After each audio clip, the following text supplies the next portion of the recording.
Welcome. I'm Sebastian Mahfood, and you're listening to WCAT Radio, the on-air wing of En Route Books and Media, bringing you the dulcet sounds of Catholic wisdom. Hello, this is Ray Gerard. Welcome to another edition of St. Paul's Letters to America. This is the program that imagines, what if St. Paul were alive today? What if, looking at what is happening in our country today, he could write a letter to America? What would he tell us? Well, here on this program, we give you precisely such a letter. We use that letter for an in-depth discussion of an issue that is current in our lives and our society today. We look at it through the eyes of St. Paul. And as we discuss these matters, we always bear a motto in mind: love and kindness through the light of truth. Hopefully that is what we do here. Now today, what we're going to talk about is perhaps a little bit different than what we normally do. It's not going to be one particular item. It's more of a generalized kind of a thought, which is, when do we think, or how often do we think about heaven? And do we not simply concern our lives more or less with our day-to-day things and ignore the reality of heaven?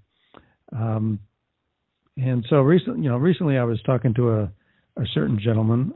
We were sitting at a bar at a restaurant, and somehow we got to talking about God, and he said something about that he didn't know whether or not to believe in God, and said it almost. I mean, there was no sense of defensiveness on his part. He actually smiled a little bit as he said it.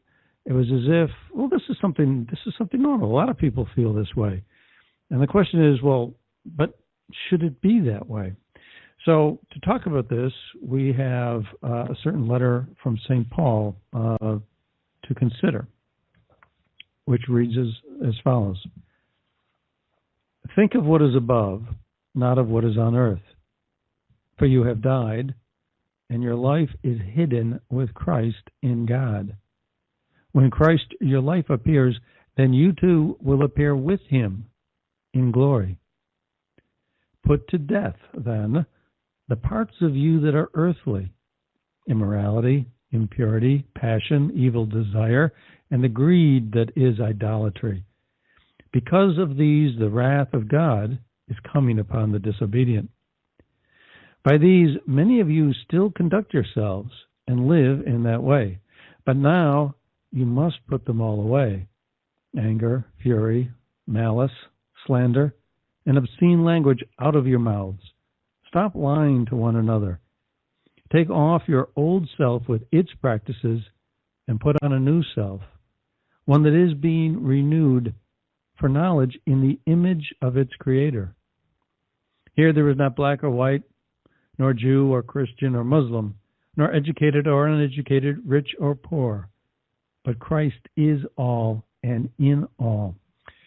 So that's a small modification of his letter to the Colossians, where he tells us basically that we have a real life. There is a spiritual life that we have, a life that lies with Christ in heaven, and that our life as we knew it here on this earth is gone. If we live in the Spirit, then we live in God's ways, and we have life, real life. If we live according to what we're concerned about, our earthly desires, that's the road to death. So this is St. Paul's message to America. Can it resonate? And joining me today, by the way, and I've been sorely remiss for not having acknowledged Bob sooner, but joining me again today, Mr. Bob Hennekeys, good friend, currently in the diaconate program. So, Bob, welcome very much. Welcome again. Good morning, Ray. I'm glad to be here. And, school has started back up again. And so, therefore, it's time for me to not only teach school, but to take school. And I'm really looking forward to this upcoming year. One of the things that I like to do is to try to be with God in everything I do and take my direction from Him. And this year we're actually going to be in hospitals with people, talking with them, and trying to help them have someone to be with, just to be present to them. And so I'm really looking forward to a good year and the capability to learn about how to be with others and how to do nothing but be present with them and take care of them in that time of need when they are in the hospital, obviously having difficulty, or in the hospital with a loved one that's having difficulty, and taking care of them, healing them, just helping them, being with them. Well, thanks, Bob. That's terrific. So today we're talking about this idea about thinking about heaven, and I guess the question for us in America today is: do we think about heaven enough? Do we think about heaven perhaps less than we used to? There's a story that comes from a biography on St. John Vianney, and it seems that somebody sought him out for an answer to a question, knowing that he had mystical powers of perception and prophecy, that somebody sought him out to help with a problem. It seems that in 1845, there was a widow, and she had a son, and she was compelled, the way the story goes, compelled to place a child of hers, he was only 11 years old, with a farmer. So it obviously seems like that boy was supposed to go to work and help support the family. In any event, it so happened that one day while he was tending some flocks, a wolf seized one of the sheep. And the boy was, I guess, so harshly treated by the farmer that he fled from that farm. But the problem was that he was afraid to go home. He was afraid to admit to his mother that he lost a job. So instead, he found another family and apparently worked for them. Apparently, was sending money home, but found another job. And this other job that he found took him a good distance away from his home. And so the mother didn't know what had happened to him, and this went on for like 4 years. So after 4 years, she consulted John Vianney, and she actually sent her daughter to go see Father Vianney, and he said to her, "My child, tell your mother that her son is well. He is employed by honest folk who are natives of your place, though they live far from here and far from your home. But rejoice, both of you. He will come back to you on a feast day." And 6 years later, so boy's now gone from home for 10 years. 6 years later, after this, a tall young man arrived at his home on the evening of the Feast of the Assumption. And so his mother opened the door, recognized her son. Immediately there was joyous exultation at his return. And then the very next thing that the mother asked him was whether or not he had remained loyal to his religion. And he said, "Oh, yes, Mother, I have always fulfilled my duties and I guess he gives the name of a church." So he continued to go to Mass, and he was able to answer, his mother, "Yeah, I've taken care of this." And that story is interesting to me for the simple reason that the first thing that this mother wanted to know after, again, just immediate, expressions of love and joy, the first thing she wanted to know, the first question she had, not where you've been or anything else, but have you taken care of your soul, your true life, the thing that is most important? So the question is, would many people today behave in the same way? Would we ask someone we haven't seen for 10 years, the first chance we've had to ask him about where he's been or what's been going on, would we ask that question? Or is the fact that mother asked that question perhaps a reflection of how people viewed things a little differently back then? Now, of course, this is a singular story, and there could have been a lot of mothers back in, near around 1850 that maybe would have acted very differently. But nonetheless, we throw it out there for your consideration that perhaps, this would be less likely to happen today than it was back then, because they did have more of a perception of being closer to God, or perhaps they thought more of God. So, why is this happening? Is this a good thing? Perhaps is the better question. And for the first thing that we would suggest is, well, why don't we look at people who do think of heaven often enough? Why not look at the saints? I mean, if in fact we think of heaven less often, we think of God less often than perhaps our forebears, is this a good thing? Is this all right? Maybe God doesn't mind. Is this acceptable? Is it not? So let's explore the contrast. Let's look at people who do think of God all the time. One is, of course, just taking some recent examples, like Mother Teresa and John Paul II. If we consider Mother Teresa, there's a story that comes involving a prayer breakfast. It was 1994. Mother Teresa came to Washington, D.C. for the National Prayer Breakfast. She was, in fact, invited by President Clinton. Well, she goes to this prayer breakfast, and she gives a talk about loving till it hurts. And she says, it is important for us to realize that love, to be true, has to hurt. I must be willing to give whatever it takes not to harm other people, and in fact, to do good to them. This requires that I be willing to give until it hurts. Otherwise, there is not true love in me. So that was her message. What did she relate it to? She related it to abortions. So she stood at this prayer breakfast, this little meek, small woman, frail, old, and stood at this prayer breakfast, 3,000 guests in attendance, the president, his wife, the vice president, his wife, the leaders of Congress, several Supreme Court justices, and 2,590 other, or 2,990 other important dignitaries, the cream of Washington society. And here's this little woman, and what does she talk about? She talks about abortion and how it's killing. She says things that the people would be afraid to say, and talks about the fact that in large measure it involves people, fathers and mothers, not willing to love a child, not willing to give until it hurts. If it's inconvenient, if it would disrupt their life, they choose abortion rather than sacrificing for the benefit of the child. So this was her message. And she also talked about some of her own experiences. She talked about taking care of the poor and the frail. She talked about, for example, one instance where they had pulled 4 people off the street, and they were all not doing well. One was particularly ill, and Mother Teresa took care of her personally. She said, "So I did for her all that my love can do. I put her in bed, and there was such a beautiful smile on her face.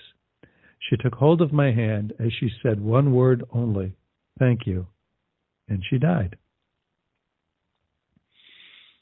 Mother Teresa says, and I asked, what would I say if I were in her place? And my answer was very simple. I would have tried to draw a little attention to myself. I would have said, I am hungry, I am dying, I am cold, I am in pain, or something. But she gave me much more. She gave me her grateful love. This is what Mother Teresa was talking about at this breakfast. She's talking about a person basically dying, well, maybe to some extent, in her arms, but certainly in her loving embrace. This is what she's talking about to these people. She told another story. She said, "There's a man we picked up from the drain, half eaten by worms." Again, this is not the kind of conversation you have with polite or sophisticated society, but that's not going to stop her. And she said, after we brought him to the home, he only said, "I have lived like an animal in the street, but I am going to die as an angel, loved and cared for." Then, after we had removed all the worms from his body, all he said with a big smile was, "Sister, I'm going home to God." And he died. So she tells that story. So here you have a lady who spends her life thinking about God, devoting herself to God, worrying about people's souls, worrying about people going to heaven. She talks about abortion with courage and forthrightness, with just very simple and direct honesty. And then she tells these stories of these incredibly touching stories of people dying and going to heaven. But there's such love in these stories. She talked about being contemplatives in the heart of the world, for we must bring the presence of God into your family. She said, we are not social workers. We are contemplatives in the heart of the world. She saw her job as helping the poor, giving them food, giving them shelter, giving them comfort. But more importantly, she saw herself as someone who was bringing the presence of God to them. The two were connected. She thought of heaven. She tells another story. There's a Hindu family, and somebody came to the convent and said, Mother Teresa, there's a family who has not eaten for so long. Mother Teresa says, so I took some rice and went there immediately. I saw the children, their eyes shining with hunger. I don't know if you've ever seen hunger, but I've seen it very often. And the mother of the family took the rice I gave her and went out. When she came back, I asked her, where did you go? What did you do? And she gave me a very simple answer. They are hungry also. This mother, with her own hungry children, took some of the rice, and went to a nearby family, a Muslim family, who she knew was also hungry. Simple love, simple kindness. These are the types of things Mother Teresa spoke about. And there was a point where, she was talking about abortion, and people there said that the attendees began shifting in their seats. She was talking about something very uncomfortable. She talked further, and then there was a cool, deep silence that enveloped the room. And then she kept talking. And then all of a sudden, some clapping started to erupt, first on one side of the room, then over the entire room. There was clapping and standing. It lasted 5 to 6 minutes. Well, Bill and Hillary Clinton, as well as the vice president and his wife, remained seated, and they did not clap. And they looked very uncomfortable, but they felt that they could not applaud what she was saying.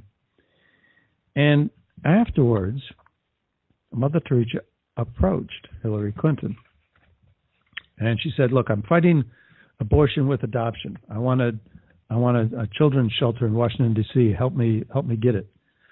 And Hillary Clinton helped her a great deal. And in her memoirs, written about 10 years later, Hillary Clinton said, Mother Teresa would call me from Vietnam. She called me from India, always with the same message. When do I get my center for babies? She goes on, she says, they had this disagreement about abortion, and they would talk about it. And she said, Mother Teresa never lectured or scolded me. Her admonitions were always loving and heartfelt. She said that she had the greatest respect for her opposition to abortion. And then in 1997, when Mother Teresa died, and the funeral mass was held in Calcutta, India, Hillary Clinton went halfway across the world to be there. And there was a point in time when some of the nuns and some other people had formed a circle around the coffin. And one of the nuns asked the First Lady if she would like to offer a prayer. Although she felt inadequate to do so, she said, she bowed her head and then thanked God for the privilege of having known this tiny, forceful, saintly woman. So what's the point of all this? The point is that you have a woman with her eyes firmly fixed on heaven and on God, and she performs great acts of mercy, being with people, doing what other people would consider grotesque things to aid them in their hour of need, taking worms off of people, debasing herself, doing whatever was necessary to help these people, and being with them, and most importantly, offering them love at their weakest moments, when they're perhaps the most fearful. And then telling these stories to the point where people's hearts are sincerely touched. And talking with forthrightness and moral conviction about what is, in fact, what is undeniably a great evil. Mother Teresa talked about the fact that abortion really is a destroyer of peace in families and in the world. So she talked with courage. This is what fixing her eyes on God did for her. It gave her courage to talk with moral conviction. It gave her the sincerity of heart to help people in dramatic ways. And it touched everybody. It reached across all aisles so that she could get this universal applause from people who really didn't agree with a lot of what she was saying. So she had a dramatic effect. People just simply acknowledged the goodness in her. And that's what comes from an example like her. I think one of the things for us to, whatever it is we're doing, in order to be successful, whether that be in that love and praising of God or in our jobs, is to keep picture in mind of where we're headed and what we want. It's pretty tough for an engineer to get someplace without a set of plans. It's pretty tough for almost any of us to do anything without some sort of plan. At least it is for me. I end up scattered in different directions. And so for me, I think keeping heaven in mind all the time has got to be where I need to be. As a young man, I was starting off my career as an engineer, a chemical engineer, and went to work for a very large oil company. And I had to decide right then and there what my plan was. Was my plan to enjoy the beautiful California surf and enjoy the gorgeous wine country, enjoy the hills where you could go skiing and have a lot of fun? That was one choice for me as a professional, is to spend what moments I needed to at work and spend the rest of my moments enjoying the beautiful countryside that is there in Northern California. That would be one choice. Two would be to work for this large oil company while really spending my time trying to get ready for another career or find another job. Or I could have tried to be the president of this oil company, do well, and put a plan in place that helped me to grow, to be educated, to become better, and to do the things that this oil company wanted for me to progress and move up the ladder. For me, there was no other choice. I was going to do what was needed to get to the goal, which was to perform well, and to be a part of this oil company's management, maybe even someday its president. And while I did not ever become the president of that oil company, I did always keep in mind where I was headed. In my life now, which has certainly turned the corner, I am constantly thinking about my moments with God. Not only heaven, when I get there, I hope, but in addition to that is here and now. When can I be with God? How can I pray? And my eyes are always towards Him and whatever it is that I'm doing. And so while I'm not trying to be the president of a large oil company anymore, I am constantly trying to keep my eyes on God. Sure, I fail. I'm a human being. I'm a goofball and I do things wrong. But I truly believe that if I keep my eyes set on the Lord that made me and the Lord that I want to spend eternity with, that's the best chance I have of success and the only way I want to go about doing things. What you're talking about, Bob, is very similar to something that Bishop Sheen talked about, having a goal in life. Bishop Sheen told the story of a sculptor who chipped away at a block of marble all day, and someone came up to him and said, "What are you making?" And he replied, "I really don't know. I haven't seen the plans." Does that make any sense? So, what you're saying is absolutely true. You don't embark on a career and make career choices without having some desire, to guide those choices. You don't make choices at random. You have something in mind. Bishop Sheen had a show called Life is Worth Living. And the very first television show was about that very subject. Life is worth living. He said life is monotonous if it is not meaningless. By the way, if anybody doesn't know who Bishop Sheen was, so Bishop Sheen, now he's candidate for sainthood, but had a radio show for some years when radio was before television, and when radio was the number one thing. And then when television came around, he had a television show. Now, at that time, 3 networks in the country, and he had a prime time television show on one of those 3 networks. And in his time slot, he would go up against Milton Berle, who at the time, I guess, was considered the number 1 television show, King of Comedy, something like that. But he had like the number 1, and he competed with him. I don't know if some weeks he bested him or if he was a close second, but competed very favorably against, this television celebrity. And here's this guy. He's a Catholic priest.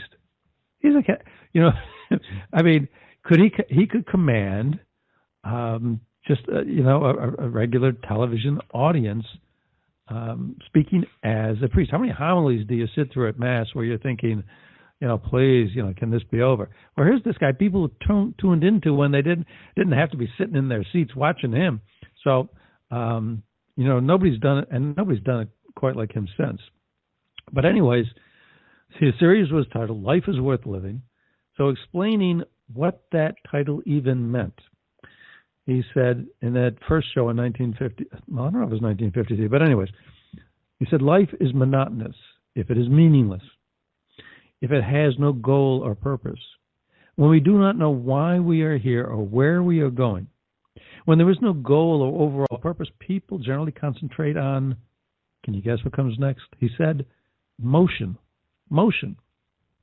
He said, and they call it progress. They don't know where they're going, but they keep moving in some direction. He said they think they're making progress, and they describe themselves as being on their way. He said that people want 3 things in life. They want 3 things. They want life, they want knowledge, and they want love. He says, man does not find that enduring life, that all-embracing knowledge, and that joyful love here below. Here he finds life is mingled with death, truth with error, love with hate. That's what we have here below. If we are to find the source of life, truth, and love that is in the world, we need to go to a life that is not mingled with its shadow, death, to a truth that is not mingled with its shadow, error, and to a love that is not mingled with its shadow, hate.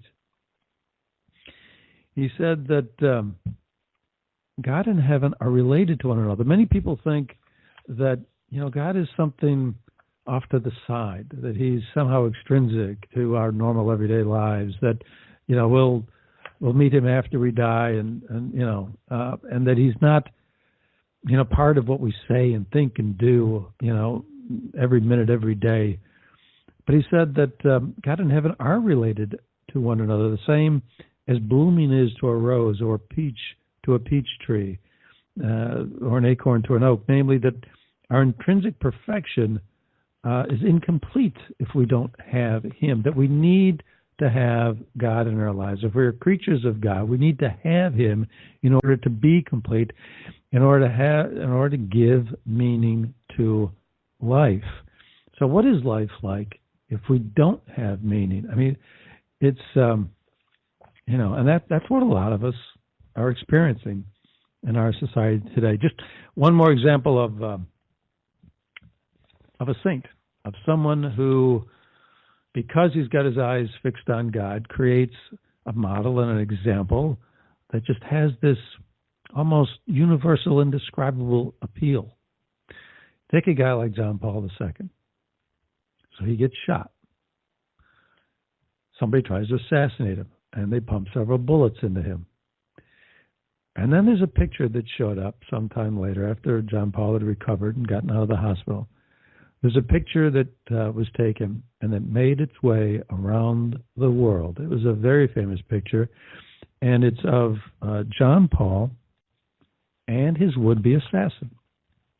John Paul visited his would-be assassin in jail, and they're seated knee to knee, face to face, in a little stark prison cell. And there's John Paul bending forward. The would-be assassin is bending forward, and they're in close conversation. A little while after that, there was another photograph of these same two people on the cover of Time magazine, blazed across the cover of Time magazine, in which the large banner appeared underneath saying, "Why forgive? Why forgive?" It talks about the fact that the Pope pardoned the gunman. What kind of a message from this person, what kind of an example from this saint is given to the world? Well, it's universal. I mean, everybody can understand the benefit of forgiveness, because everybody has done something at one time or another, if not, many times, many places, to many people, for which we need forgiveness. Who doesn't know that? It has this universal appeal, and yet it's very uncommon. It's very unexpected. The reason why this made such an effect on the world is because it's so unheard of. Who would forgive in such a real and profound and heartfelt and honest, authentic manner the person who shot you? He tried to kill him. Almost no one would, Ray. And John Paul II is probably one of the preeminent people in the world that understood what heaven was and what that meant. Go back to the other one that I like to think of a lot, and that's Jesus Christ as he died. In the last moments before death, he looked up towards heaven, having looked up at his captors, the folks that were about to put him to death, the centurions, and he looked right at them and said, "Father, forgive them, for they know not what they do." He knows heaven. He's experienced heaven, and that's exactly what he's thinking about. He knows heaven is a perfect place where each of us will spend eternity with his Father, and he greatly desires for us to be there with him as well. And that means that we must forgive the way JP2 forgives, in a way that I wish so much I could on so many occasions. I struggle with it. That's hard to do. I'm wronged and feel as if I almost want to get even. I want to get back. And in fact, even in my worst moments, I want to get ahead. I want to get back more than what I took. And I would like to have that kind of foresight, like John Paul II does, to forgive his gunman, his assassin, and go to visit him. That wasn't seen by anybody that they thought or saw it coming. What he did was completely different than what most people would do, and it was absolutely wonderful. A little bit of heaven here on earth. I guess I got just one more before we leave our discussion of the saints. One more would not be like a present-day saint, but Saint Teresa of Avila. And she wrote a now very famous book. It's called The Interior Castle. And you know what? I want to give her description of it. So let me just find it. Let me just find it here. But she talked about, I don't know, maybe I can't find it. But anyway, she talked about the soul as being infinitely large. No matter how spacious you might imagine your own soul, you don't even come close. It's almost infinite. And then she says, and there's a reason for it, because you're connected to God. Because at the center, if you can reach into the very center of your soul, you're going to find God there.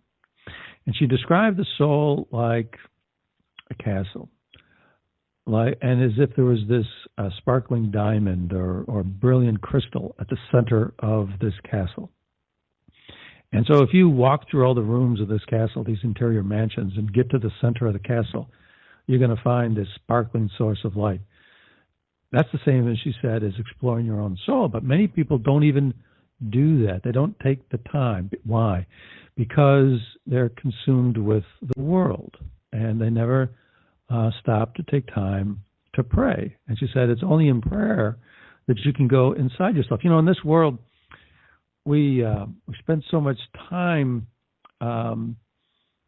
with noise and sounds and all this activity around us. We've got cell phones, you've got car radios. I mean, when are you away from sound or busyness? I think that's why, golf is very popular. I think that's why people like golf, because you go out there and it's just green and it's quiet, and if you can keep your cell phone turned off, then it'll be really quiet. But, people don't spend time doing that. And so when you do, it's just very different. But it's what you need. That's the first thing she says you need to do. You need to spend time in quiet prayer. And then she said, the very next, that'll get you in the door. She said, that'll get you inside the door. And when you're inside the door, you're in the basement. It's still dark. There's not much, not much, actually, that's all that good. But you're in the door and you're on your way. Okay, well, how do you get to the next room? What's the second step? She said, well, you have to detach yourself from the world. You have to let go of the earthly cares. St. Paul said, think of what's above. Don't think of what's here on earth. And she said, if you want to grow in holiness, if you want to get closer to God, if you ever want to understand what a human person can understand in regards to God and so on and so forth, you have to detach yourself from this world. We started this program, I was talking about a friend of mine, and I said, well, I don't know, if God really exists or not, and it didn't seem to really bother him all that much. Now, he's on his own journey, and he's a good person and a good soul, and, hopefully he'll make progress and do whatever the Lord wants.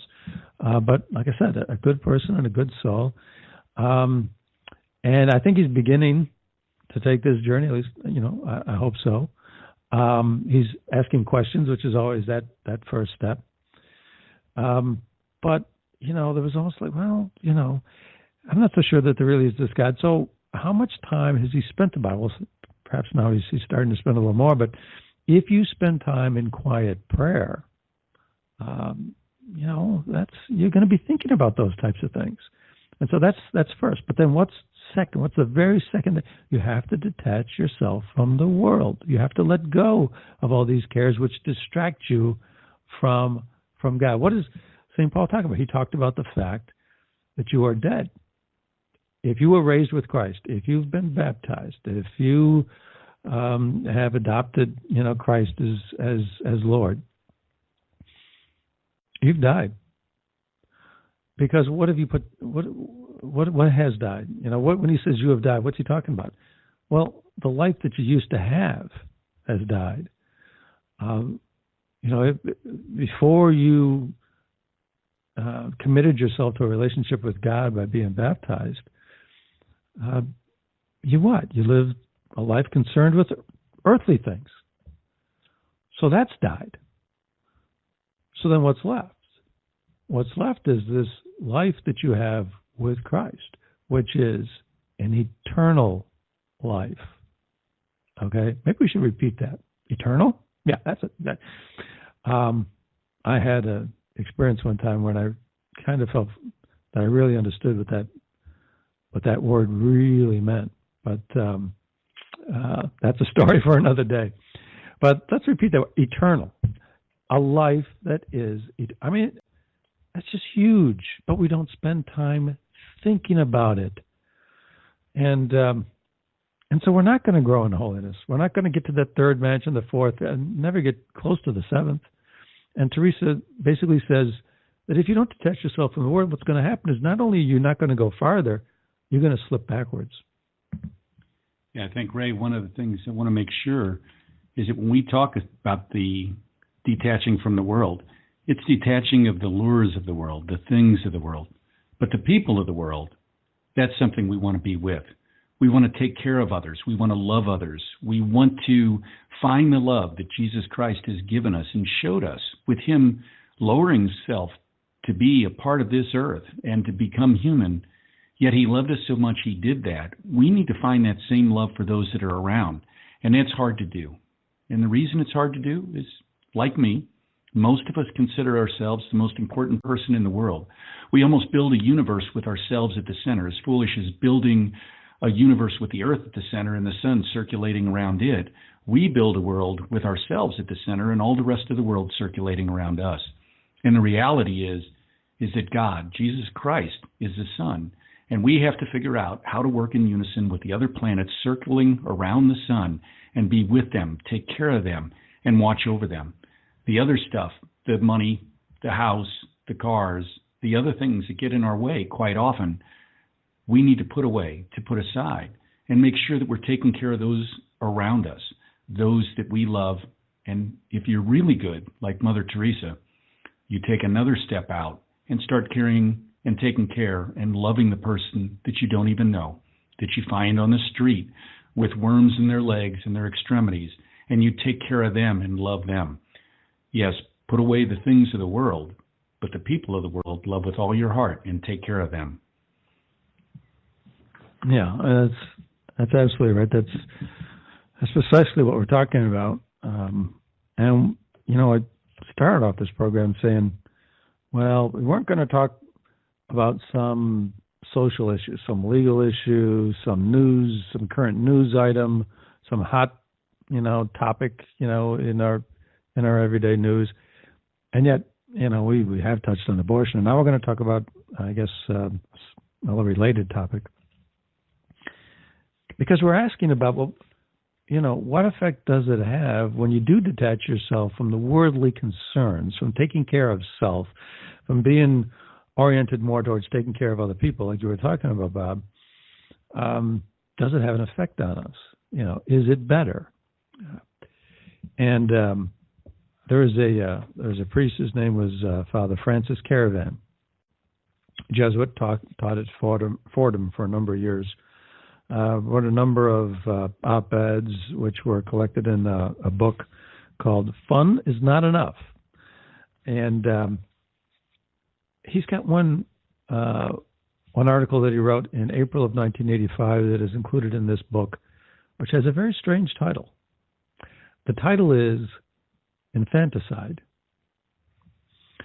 and he talked about the fact that. And he talks about abortion in other places. He's talking about something a little different here. And he says the mere fact, this almost seems so prescient, he says the mere fact that infanticide is now a controversial issue is significant. He said the legalization of abortion was a very important step in this process, but the process is not yet finished. In fact, it has only begun. I'm thinking to myself how prescient that is, because it was just recently that you've got a governor of one of the 50 states, I think his first name is Ralph Northam in Virginia,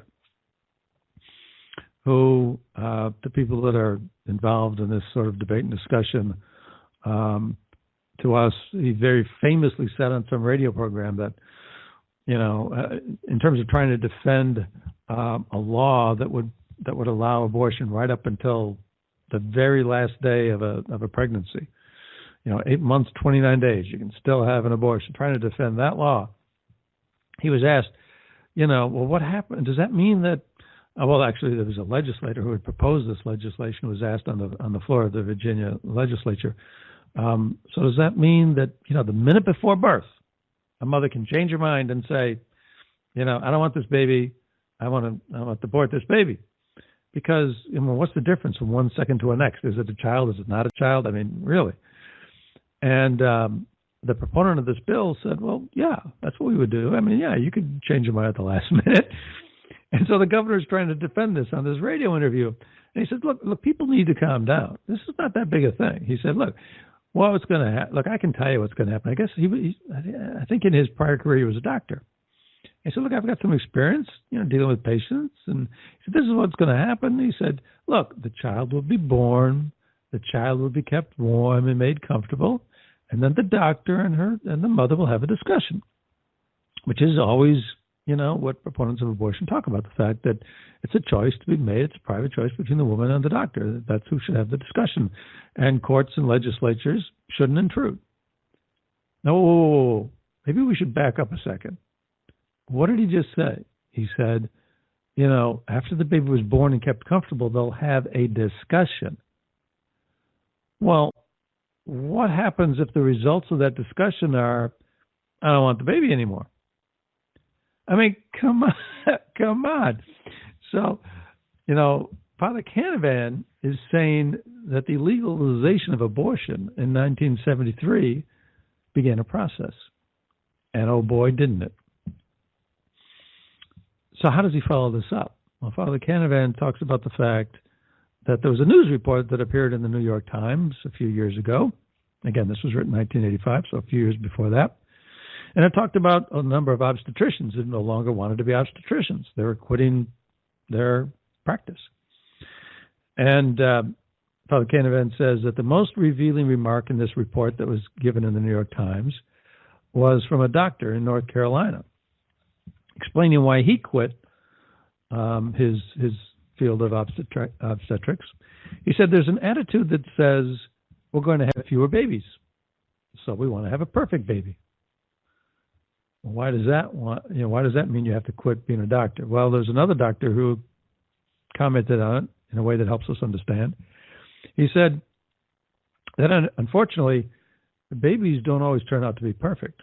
He said 20 years ago, it was considered an act of God if a baby didn't turn out perfect. Today, there are no more acts of God. They expect you should have been able to do something about it.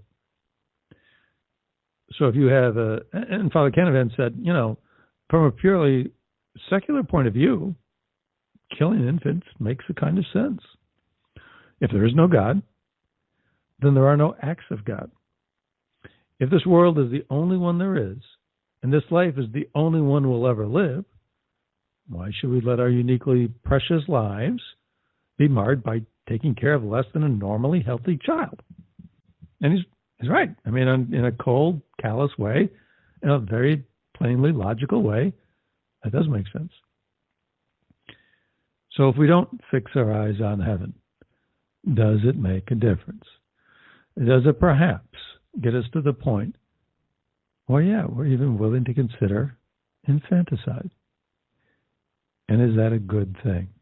If you can answer that in the positive, you're going to need to explain that to me, because I have a real hard time figuring out how that makes any kind of desirable sense.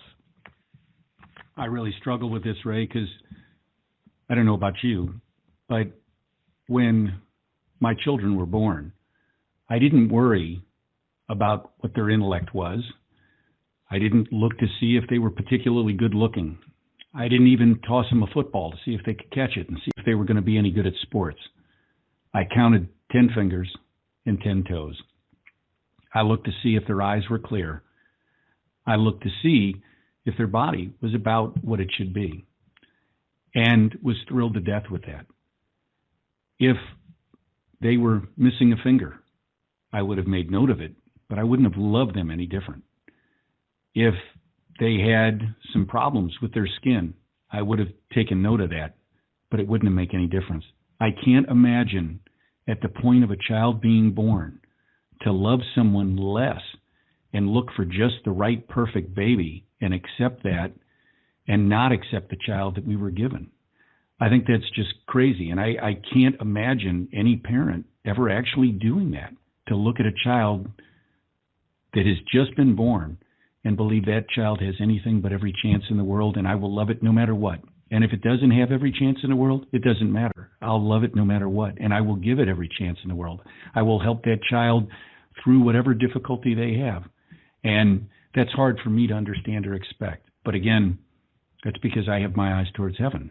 I'm thinking about God. I'm thinking about what God would give me as a child. And for me, luckily, I have 3 wonderful kids, and all of them are great. All of them, like me, have their own problems, but all of them are in good shape, and I wouldn't want any other children in the world besides those 3. I just can't imagine that. So, I've got a personal story as well, where our first daughter was expected to have an abnormality. Matter of fact, more than one. My wife went into the hospital almost a full 3 months before her due date. Doctors succeeded in delaying the pregnancy for 11 days, and then my daughter was born 2.5 months early. She was born very, very small. The lowest weight, post-birth weight that she had was like 1 pound, 14 ounces, so very small. And the ultrasounds, the tests, all of the investigations by the doctors beforehand, resulted in them telling us that there were a slew of problems to be expected. She had a 67% chance of this, with some long medical name behind it. She had a 75% chance of this, an 80% chance of this, and on it went. They had a laundry list of things. And they didn't directly tell us that we should abort the child, but they very plainly suggested that it was the reasonable thing to do, or that they'd fully understand. I can't remember exactly, what particular phrases they used, but it was very clear the message that was coming across was that, you should think seriously, if not in fact decide to, actually abort the child.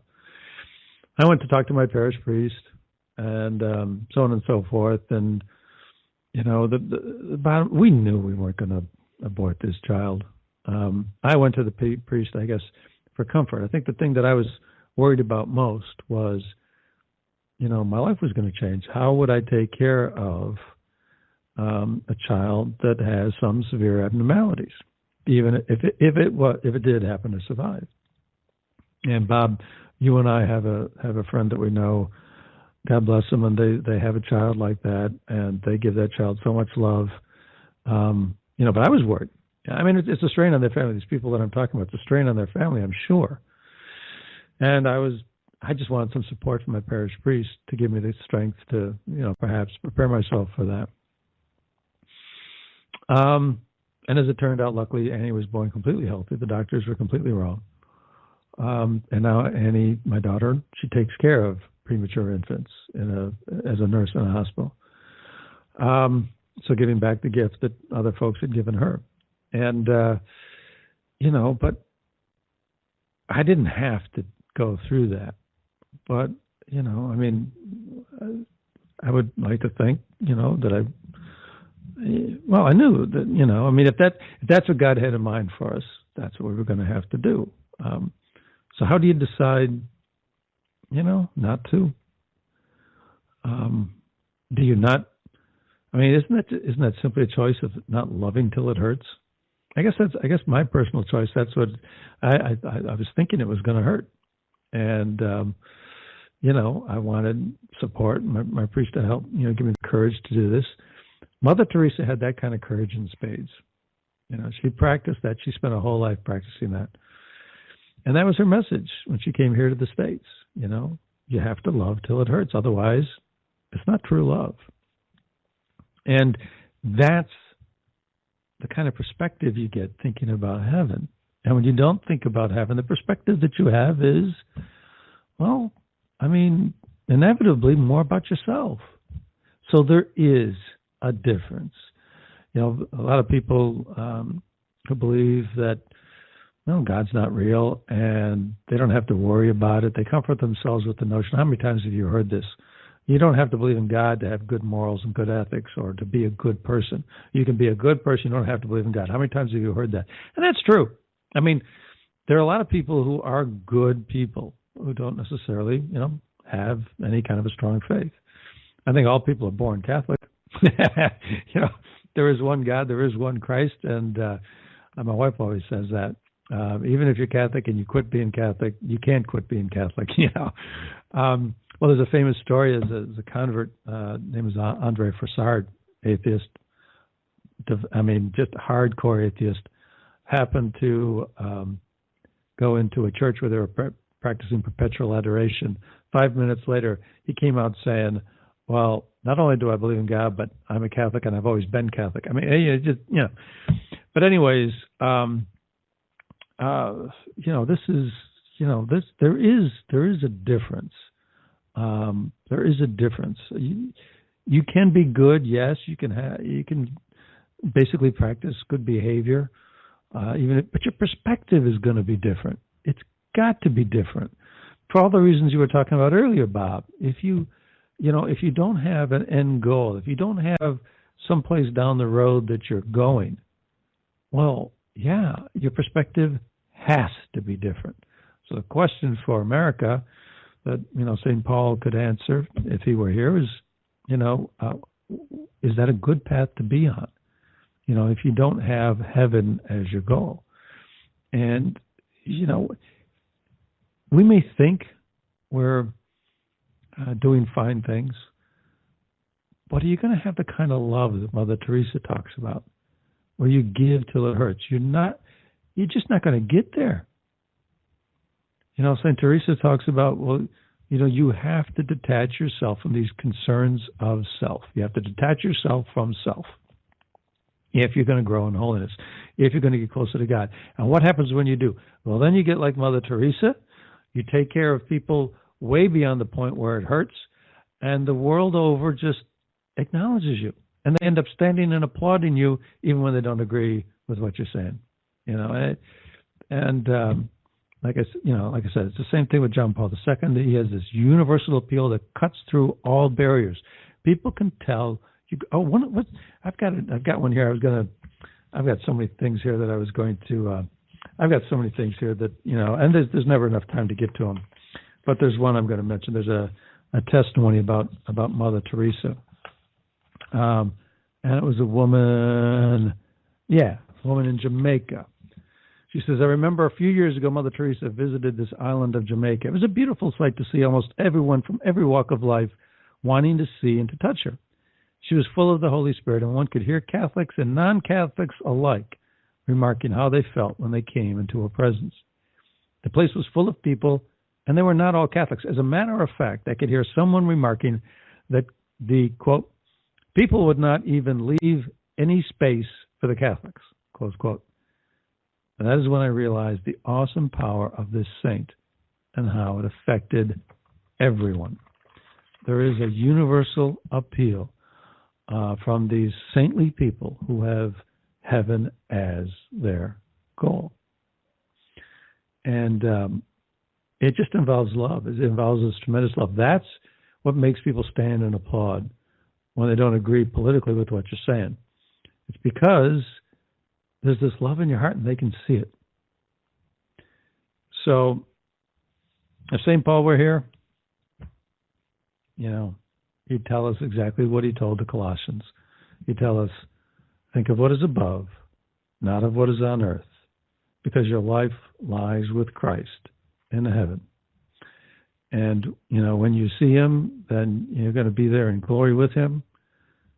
And you've got to think about that. It is so real. One of the things we were going to talk about in this program, if we had the time, the subject of near-death experiences. There are some out there that are fake. But are there not others that are real? Can they all, be fake? There's a story of a doctor named Ibn Alexander that defies all attempts to claim that it's fake. If you haven't heard of him or read his book, there's a book. It's called Proof of Heaven. It's a Dr. Alexander. His first name is Eben, E-B-E-N. Tremendous, tremendous story. But there's so much out there calling us to think of heaven, and we don't. We don't spend the time, and we should, and that's what St. Paul would obviously tell us. Well, that has been another edition of this program. We thank you for listening. My thanks to my good friend Bob for being here with me again, and we hope you will come and join us again as well. Until then, God bless. We hope you enjoyed the program and will join us back for another show on WCAT Radio. This is Sebastian Mahfood. Good day.